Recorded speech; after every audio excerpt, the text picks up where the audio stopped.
drinking coffee is racist? Well, it makes sense, right? Because we know the English language. Coffee starts with a K. KKK starts with a K. It's obviously KK coffee, right?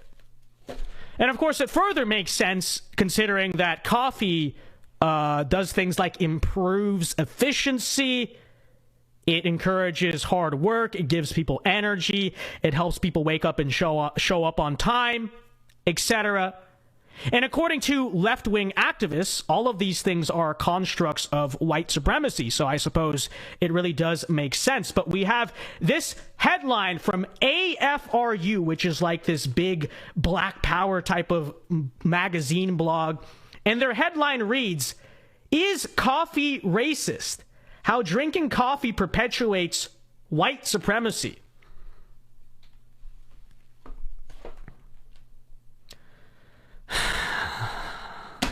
I think we have a soundbite on hand that very appropriately represents the situation. I don't hate liberals. I feel sad for them that they're mentally challenged. It's so true. Should we play it one more time? Let's play it one more time. I don't hate liberals. I feel sad for them that they're mentally challenged.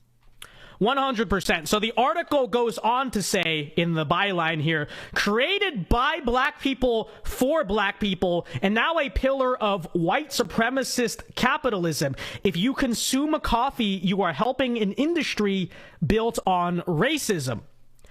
Now, from everything I've gathered, the idea that coffee was created or invented by black people is not exactly the most accurate. Sure, coffee does grow in Africa, especially around Ethiopia, but all the information I've gathered says that the first known accounts of the cultivation of coffee actually began in Arabia in the 15th century. Now, according to the National Coffee Association, coffee beans do originate from a forest in Ethiopia, and there apparently is a local Ethiopian legend about how some goat herder found out about coffee and the word spread around. But the first actual recorded cultivation of coffee in history, with the trade receipts and all that, actually began in Arabia. So take that as you will. Maybe this whole myth about this Ethiopian sheep herder finding out about coffee first is true, but to me the whole story sounds like a lot of cope. It's not verifiably historically true. It's a rural African myth. That's your historical evidence? I think we got to do a little bit better than that. Plus, the headline talks about inventing coffee. So, yeah, I guess maybe some locals may have figured out how to use it, but the historical record, again, suggests that Arabs were the first ones to invent the commodity that we know today. This is very similar to the who discovered America debate, right? Sure, the Vikings actually were the first people to land on the North American continent, but who is the one who discovered it for the masses and opened up America to colonization and settlement? It was Columbus, etc., right?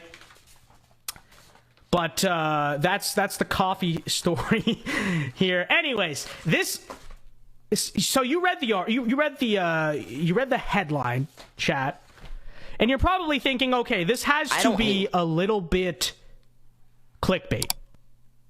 Like the article itself, you're probably thinking this cannot possibly be this dumb. No, it's about the exact same. In fact, I'd argue it's worse. Are you ready? Okay, here we go. Reading from the article here. It's a well-known fact that whites would be eating bland food like plain bread if it weren't for the theft of culinary secrets from people of color, and especially black folks. That's precisely why when the whites found out about coffee, it became one of the reasons they decided to victimize and appropriate black civilization whole scale. The first coffees exported to North America were harvested by slaves, historian, I think B.C. Johnson is his name, wrote. So I tried looking into this, right? Is it true the first coffees exported to North America and Europe were harvested by slaves? And the records I found are that coffee came through Venice from the North African trade, or some point to the Turkish invasion of Hungary in 1526.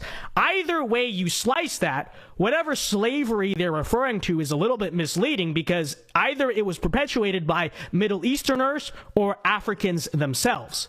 So that's a little bit misleading. It's not like chattel slavery by white people hypothetically was the first source of coffee, but in Europe, I mean. But we continue here.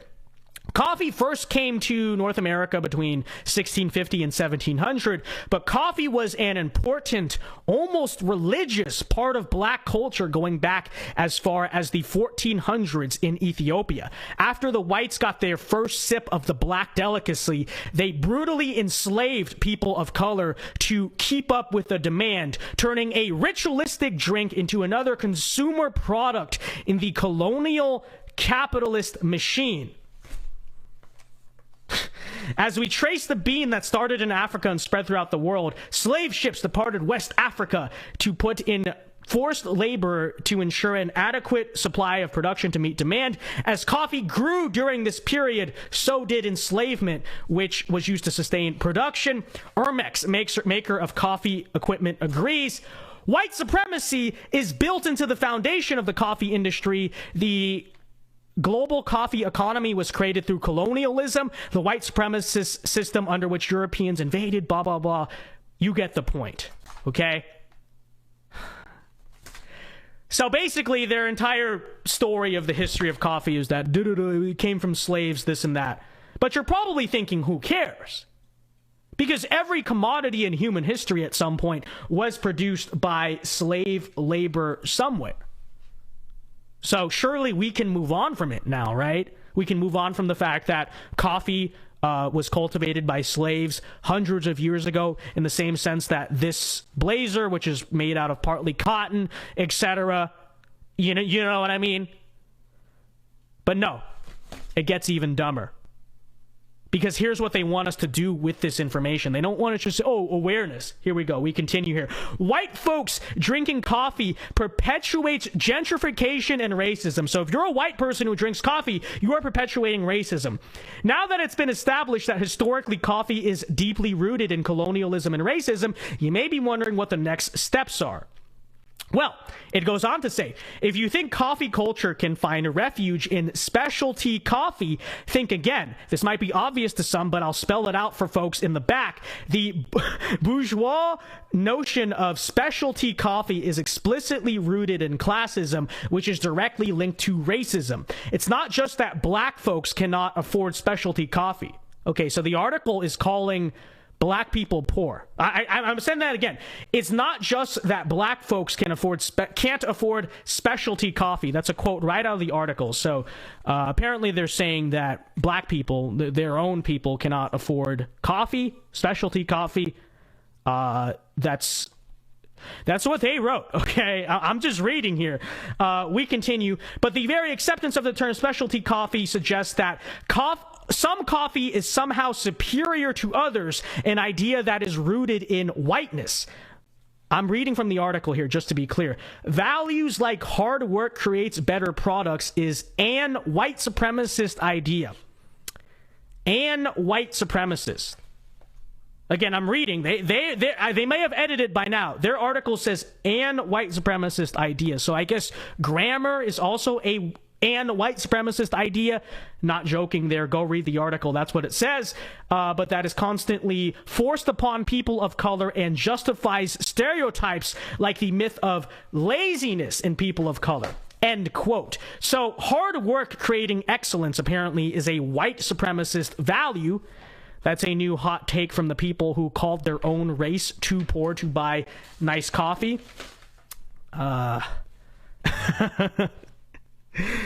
Now, this whole article is so ridiculous, I had to begin to question and look into whether or not it was satire, okay? I read this earlier today. I was like, there is no way this is not just some elaborate troll. It has to be. This is right out of a Babylon Bee article. It's worse. It's funnier than a Babylon Bee article. But all of the research that I did indeed concluded that this is real. Okay, this organization, AFRU, is a real thing. You can look up their website. It is a real black-owned arts blog that really did write this. So it may not be the biggest thing. In fairness, this is not published in the New York Times or anything, but this is indeed a real article. So anyways, in conclusion, the article writes, and we're almost done here, chat. We're almost done here. It is time to boycott and divest, and I quote, unfortunately, coffee is not the only racist drink on the market. Milk also became racist after white supremacists began using the white drink as a symbol of their skin. That's what this article actually says, okay? We continue. Yes, racist roots in the coffee industry are much deeper, but the whiteness of milk and milk's devastating effect on the beautiful black body makes it almost as bad as coffee for some black people. Again, this is not satire, to say for the millionth time. So if both milk and coffee are racist, what can be done? Many people will insist that combining the two drinks actually cancels out the racism because it represents the white becoming pregnant with blackness. What the heck? But ultimately, and I know this will hurt, a proper commitment to doing anti-racist direct action requires that we give up coffee altogether unless you are personally Ethiopian. So you have to boycott coffee and milk in order to be a true anti-racist. Look, I hate taking stuff like this seriously. It is so unbelievably ridiculous. I don't like reading stupid stuff like this and like actually debunking it point for point. It's too stupid. It's too unserious for that. But in this case, I really couldn't help myself because, I mean, let's just think about this logically for a second. So if coffee is actually your culture, right? If coffee is actually like long lost black heritage, why would you want to boycott and divest from your own culture? Shouldn't you want to, like, I don't know, take back your own culture if that's the case? Wouldn't that be the smart thing to do if you actually really cared about this stuff? Because you're not going to be able to boycott coffee.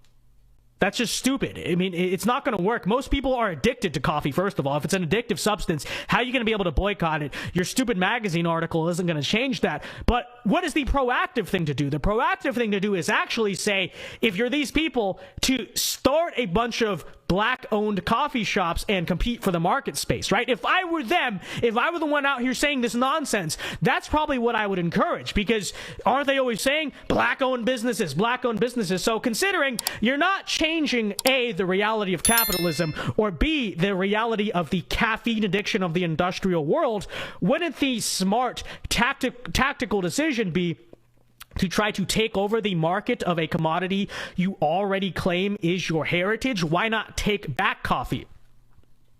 Why not go and start a bunch of black-owned coffee shops? Oh, but see, the thing is that starting a business would actually require things like initiative, hard work, creativity, responsibility, and all of those things are constructs of white supremacy, right? It's much easier to write stupid articles with incorrect grammar.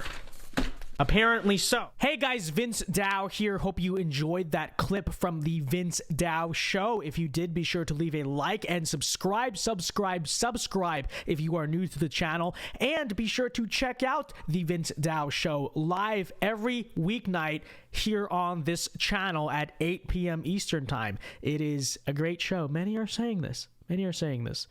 So leave a like, check out our other clips, and be sure to check out the show. Yeah, God bless.